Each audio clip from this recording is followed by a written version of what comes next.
Abusers need to isolate their victims for the game to work.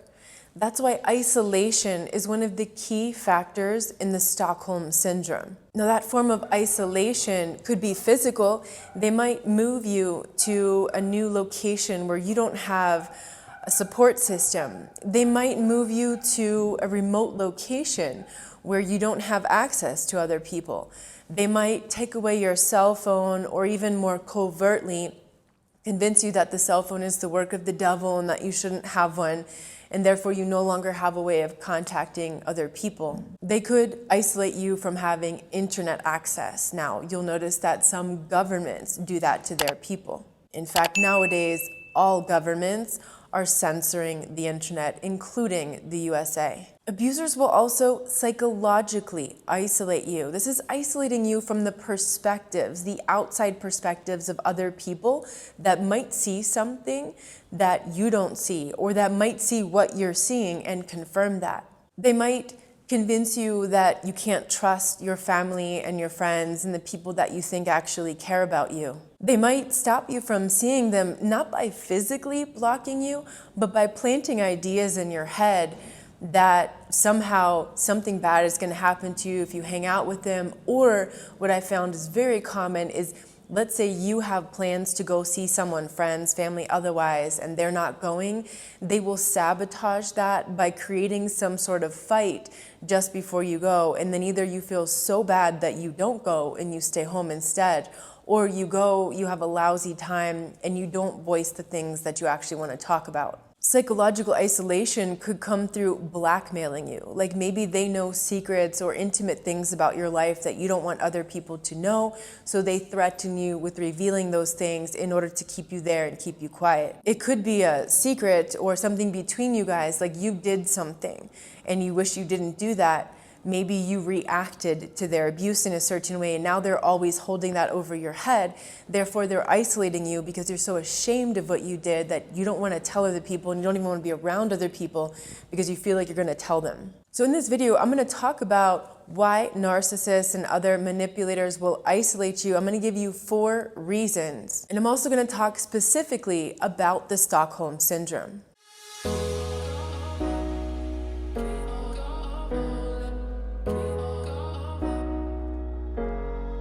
Now, some people don't believe that the Stockholm Syndrome could be caused by a relationship. They'll say it's not the same thing as a captor and a hostage, but really, it's the same thing. And I want to explain why. A trauma bond is formed between the victim and the abuser, who's essentially your captor in a prison without bars. You just believe you can't leave, and that's all that matters. Perception is everything. Your subconscious mind can't tell the difference between what you're imagining and what's actually happening. That's why perception is so important. The trauma bond in the Stockholm Syndrome is happening in the subconscious mind and the primitive brain. Your conscious mind can know sometimes that you're being abused. You'll have moments of clarity like that. But remember, your conscious mind is only about 12% of your mental power. The rest of that is your subconscious mind. That's why your subconscious mind often ends up winning. Your subconscious mind often directs you through life. So it will convince you that you can't leave, even though your intellectual, rational, conscious brain can see that you clearly can, that there actually aren't prison bars there, but your perception is such that you can't leave. Sometimes people say, oh, the Stockholm Syndrome can't possibly relate to abusive relationships because it's only for strangers.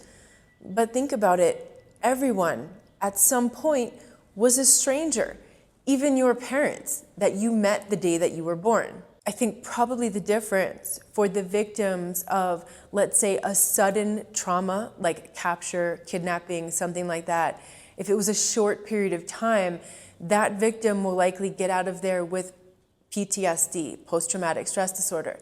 Now, those who were in a long relationship, which is a slow burn over time, it wasn't a sudden thing, it was slow over time, so slow that you didn't notice it was happening, but that becomes a daily traumatic experience for you, that victim typically leaves that relationship after a long time with CPTSD, which is complex PTSD. And as I've mentioned in other videos about this topic, if you had a trauma bond with one of your parents, your brain is already wired to trauma bond with other people like them. So you have a much higher likelihood of getting into another trauma bond with someone else as an adult if you still haven't resolved the one from childhood. So now I want to give you 4 reasons why narcissists and other manipulators will isolate you. Number 1, your self-doubt will cause you to defer to the narcissist's reality. Gaslighting only works if you don't trust yourself and your perception of reality.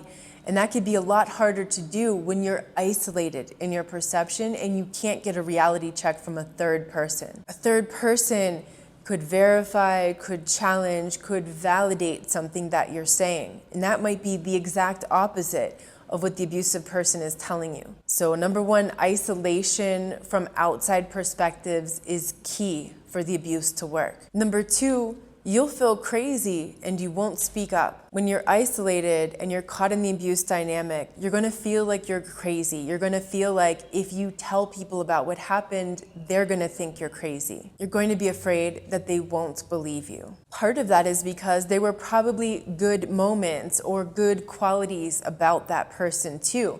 But remember, that's part of the abuse cycle. The love bombing is part of the abuse cycle. It's the seduction. It's what really hooks you into that dynamic and what helps create the cognitive dissonance when you're trying to understand and fully accept that that person is manipulative and abusive. So why do you feel crazy? Why are you afraid that people won't believe you? Why are you going to be afraid to talk about it? Because there were these acts of perceived kindness. Number 3, your fear and shame silence you. As I mentioned in my book, The Journey, the fear is the glue of the trauma bond. There's often an unspoken agreement, or sometimes it's very overt and said directly, about a secrecy contract, that you are not to reveal what happened, you're not to speak up and tell people, or else there will be punishment. This is where you could feel ashamed of some things that you might have done, the ways that you reacted to the abuse. You might also have fear of your secrets being revealed, intimate, deep things that you confided in that person that you're afraid they're going to reveal if you speak up about the abuse. Now, this fear, which could be real or could also be a perception and not real, that fear is about a perceived threat to your life. You feel in some way, at some subconscious level, that your life is at risk if you speak up about the abuse. And number 4, isolation induces learned helplessness. Now, I'm gonna do a future video entirely on learned helplessness, but just to let you know, learned helplessness is about you actually being able to leave, but believing that you can't as a result of enduring consistent past adversive stimuli that were entirely beyond your control. Now, that was the abuser. That was what the abuser was doing to you. It was this constant adversive stimuli. And so your brain goes into learned helplessness. Essentially, you stop trying to change the situation. You stop trying to leave. You feel a perceived inability to leave. So again, it's not about you being able to walk out of there or not. It's about the perception that you can't leave. This is the story of circus elephants. When they're just babies, they tie them to a little chair or something that doesn't have much weight, and the little animal learns that it can't get away. It can't get away if it tries. And then later, when it grows into this giant beast, and it could just get away at any moment, it's already learned through the training that it can't get away. That's learned helplessness. So those 4 reasons that I just gave you about why narcissists will isolate you, essentially, these are the 4 parameters of the Stockholm Syndrome. Number 1, isolation from outside perspectives. Number 2, a perceived act of kindness. Number 3, a perceived threat to your life. And number 4, a perceived inability to escape. So as you can see, isolation is necessary for all of those parameters to work. And this is why it's so important not to swallow that shame, to speak up, to talk to people who you can trust, family, friends, maybe professionals. If you don't have anybody in your life, if you need that extra help from other people, don't swallow that. Don't keep that in. Don't isolate yourself further, because it's only going to make things worse. If you're ashamed to tell someone about what you did or what you accepted, because that's often another thing that victims will go through, is that shame of having endured what you did and not wanting to tell people because you're afraid they're going to make fun of you or tell you something's wrong with you. In order to get help, you're going to need to put your ego aside and talk to people that you can trust.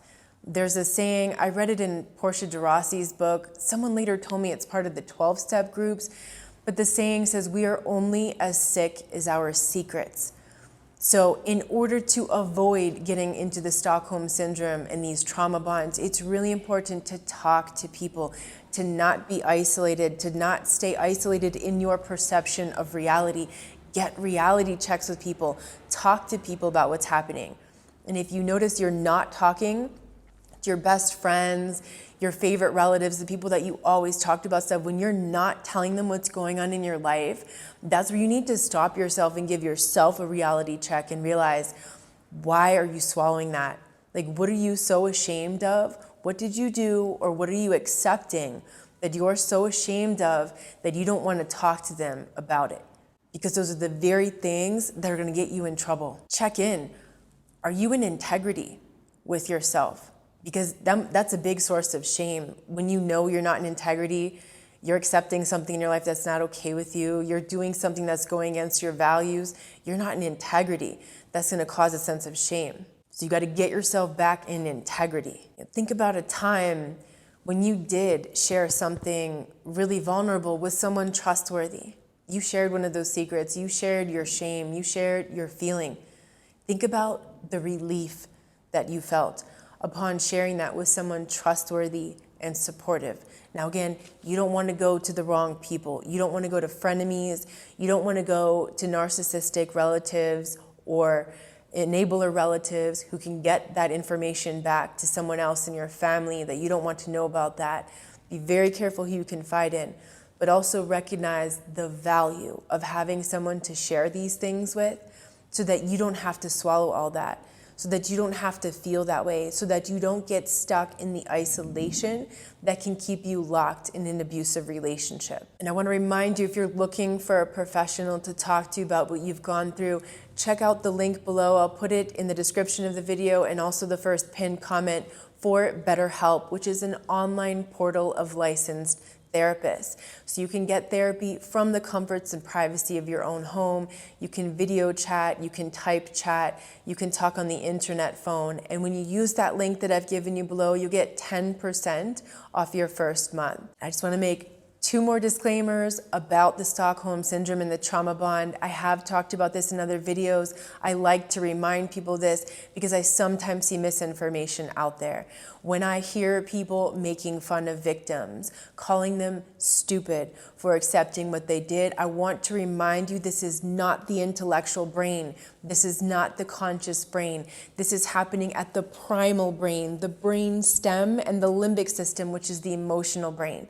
That's why this happens to people with PhDs, with advanced degrees, people with high IQs, because it is not the intellectual part of your brain. People who go through abuse are not stupid. It's simply a survival mechanism of the brain. And number two, I just got a comment. Those so-called experts who say that the Stockholm Syndrome isn't real or that you can't get it through an abusive relationship with someone, I would be willing to bet that number one of two things are happening. Number one, maybe that person has no experience with that and they simply can't imagine that such a thing could happen. Or number two, that person, that expert, is the perp. They're cut from the same cloth. They don't want this information out there because then people will be figuring out what they're doing. Even if I go back to number one, the idea of them not having any experience but not being able to conceive of this, an expert in the field who can't possibly have even cognitive empathy for a victim in that situation is probably not a good sign. So I hope this video was helpful for you to understand why you were isolated in that abusive relationship, how necessary that was to induce the trauma bond, the Stockholm Syndrome, and then why you stayed there. Also, the importance of talking to people and sharing what's going on in your life so that you avoid another one of those isolation experiences again.